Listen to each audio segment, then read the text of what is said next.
Барлығыңызға қайырлы күн. Қалдарыңыз қалай? Мен сіздерге бүгін Copilot деп аталатын платформаны таныстырайын деп отырмын. Әрине, баяғы Google почтамен тіркелеміз. Мен өзімнің Google почтамды таңдаймын. Өздеріңізде осылай сақтаулы болса, таңдауға болады, немесе логин парольдарыңызды жазу арқылы кіруге болады. Міне осындай ең бірінші бетіне кіреміз.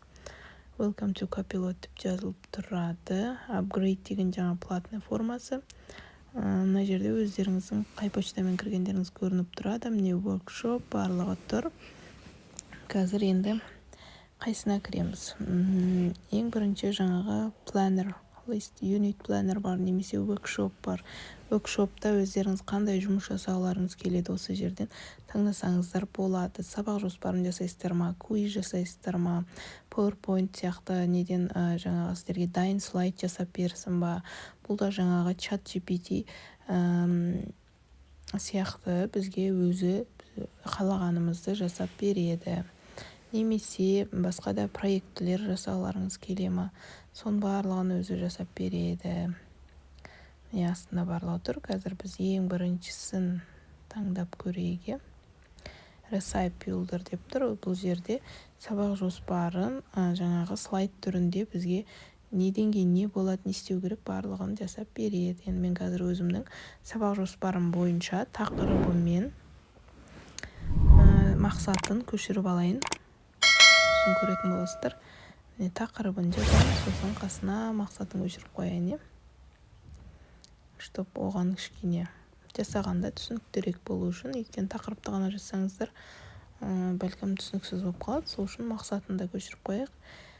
Келесі енді мұнда сыныбын жазу керек. Сосын мына жерге міндетті түрде PowerPoint Generator, егер PowerPoint-пен керек болса, осыны птичканы басып кетесіздер и Generate деп кнопканы басасыздар. Енді бұл міне жасап жатыр. Бізге жаңағы сабақ жоспарын PowerPoint-та, яғни слайд түрінде әзірлеп жатыр. Қазір көреміз қандай шығады екен. Тағы да айта кететінім, міндетті түрде видеоны қазір көрмес бұрын подписация батырмасын басып тіркеліп алыңыздар. Әлі талай пайдалы видеолар болады.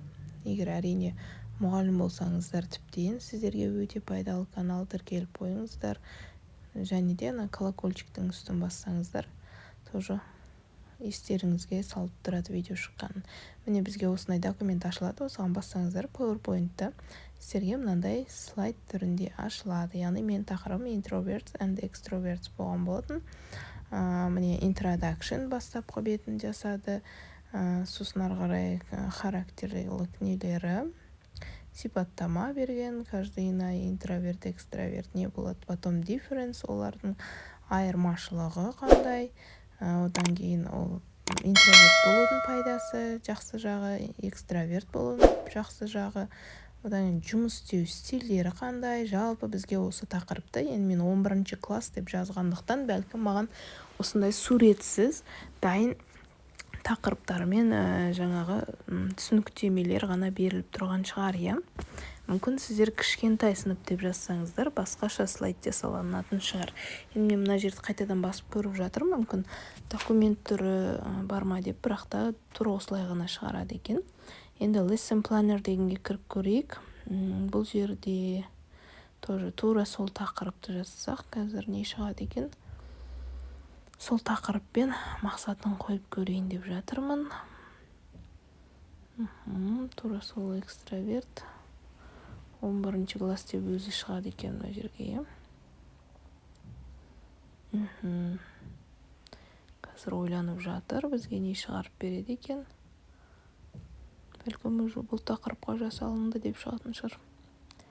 Көреміз қазір. Маған сабақ жоспары қажет. Сіздер тағы да видеоны тамашалап отырғанда уақыт өткізбей лайк басып отырсаңыздар болады, немесе астында комментарияға сұрақтарыңыз болса, ұмытпай тұрғанда жазып кетіңіздер. Міне бізге бөлек сабақ жоспарын жасап берді. Өзінің aim деген жаңа мақсаты, немесе objectives деп тұр астында, сол бойынша өзінің несін сабақ жоспарын жасап берді. possible materials деген жаңа біздің көрнекіліктер қажетті, иә. Бұл жерде барлығы жазылып тұр, көрдіңіздер ма? Objectives тоже мақсаты, студенттер не істейді, біз осы жерге жаңағы өзіміздің learners will be able to listen objectives бар ғой бізде, сабақ мақсаты. Сол жерге қойып қойсақ болады екен. Міне өте керемет, дайын мақсат. Жаңа оқу мақсатынан сабақ мақсатын шығара алмай қиналатын, әсіресе жас мамандар, сондай ұстаздар болса, міне сіздерге көмек ретінде. Сосын possible materials тоже ол қажетті. Енді біз қазір көрнекіліктерді жазбаймыз, бірақ та resource деп тұрған жерге осылар жазып қойсаңыздар болады, иә. Мысалға карточкалар нету деген сияқты. Енді мен мына жерде қазір редактировать етіп, мынаны өзіме ыңғайлап, енді біз students will be able to деген бізде уже learners will be able to деп жазылып тұр ғой, сол үшін редактировать етіп қойдым. Енді міне бастапқы негізгі бөлім. Бұл жерде де оқып, өзіңізге қажеттісін жоспарыңызға көшіріп жазып алсаңыз болады. Мысалы, мынандай жұмыстар жасату керек, мынаны жасату керек. Міне organization бөліміне қойып қойдым. Өздеріңізге ыңғайлап, шрифтің бәрін редактировать етіп аласыздар, өңдеп. Сосын ары қарай оқимыз. Тағы да қайсысы қажет болады екен. Мынаны алайық, екінші абзацты. Біз өзіміздің жаңағы сабақ жоспары шаблонымызға осылай қойып алсақ болады, міне. Яғни introverts and extroverts деген тақырыпта, интроверт, экстраверт тақырыбында не істеуге болады, жалпы сабақты қалай өтуге болады, қалай жоспарлауға болады, иә. Соның жаңағы жоспары бізде шығып тұр.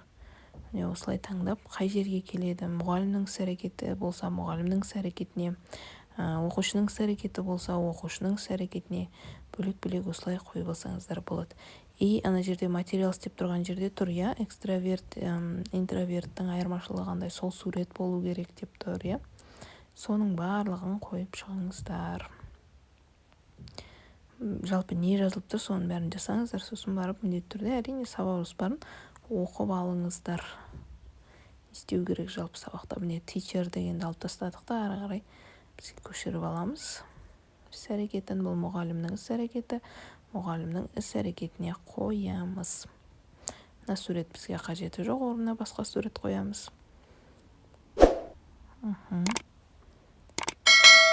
Міне оның орнына мысалы мынандай сурет алып қойсаңыздар болады. Өздеріңіз таңдап аласыздар. Қайсысы келеді, қайсысы осы жерге тақырыбыңызға сәйкес келеді, соны таңдап қойсаңыздар болады. Кішкене кішірейтейік. Сол суретті де тек сабақ жоспарына қоймай, әрине оқушыларға көрсететіндей өздеріңізде шығарып аласыздар. Мына жерде тағы біреуін көшіріп аламыз, ары қарай план бойынша, жоспар бойынша. Міндетті түрде оқып, дұрыстап таңдап алыңыздар. Ертең күні сабақ өткен кезде түсініксіз болып қалмасын. Өздеріңізге түсінікті қылып сабақ жоспарын жасап алыңыздар.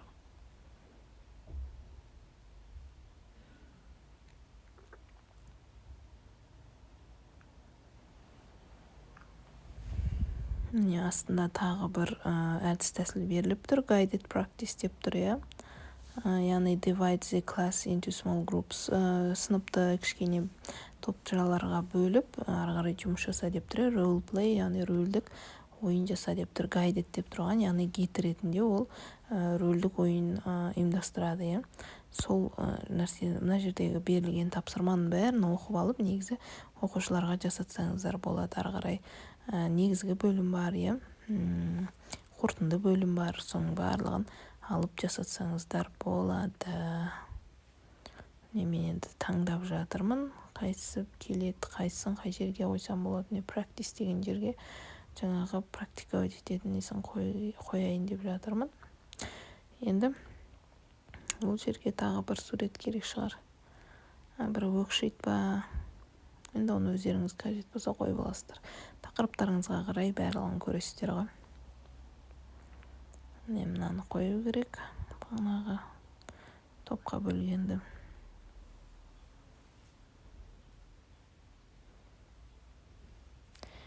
өте тез, өте жылдам, барлығы оңай жасау. Сабақ жоспарын жасағанға қиналып жүрген адамдар болса, кішкене бұл көмек. Сосын independent practice, енді тәуелсіз практика. Бұл түсінікті деп ойлаймын. Енді әр оқушы өзі әрқайсысы жекелей жұмыс жасайды. Әрқайсысына, в общем, ана жерде бірнеше тақырыптар тұр екен, тапсырмалар тұр екен.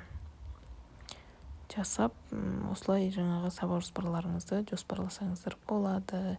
Егер видео ұнаса, міндетті түрде тіркеліп, лайктарыңызды басып, комментарий жазып кетіңіздер. Бұл жаңағы одан да көп видео түсіруіме мені шабыттандырады. Және де басқа да әріптестерімізбен бөлісе кетіңіздер, егер де пайдалы болып жатса. Себебі басқа әріптестеріңізге таратсаңыздар, олардың да жаңағы алғысын алып сауабы тие береді. Сіздерге де видеоны көргендеріңізге мың алғыс. Барлығы түсінікті болды деп ойлаймын. Яғни сабақ жоспары немесе слайдты осы Copilot приложениесінің платформасынан алсаңыздар болады.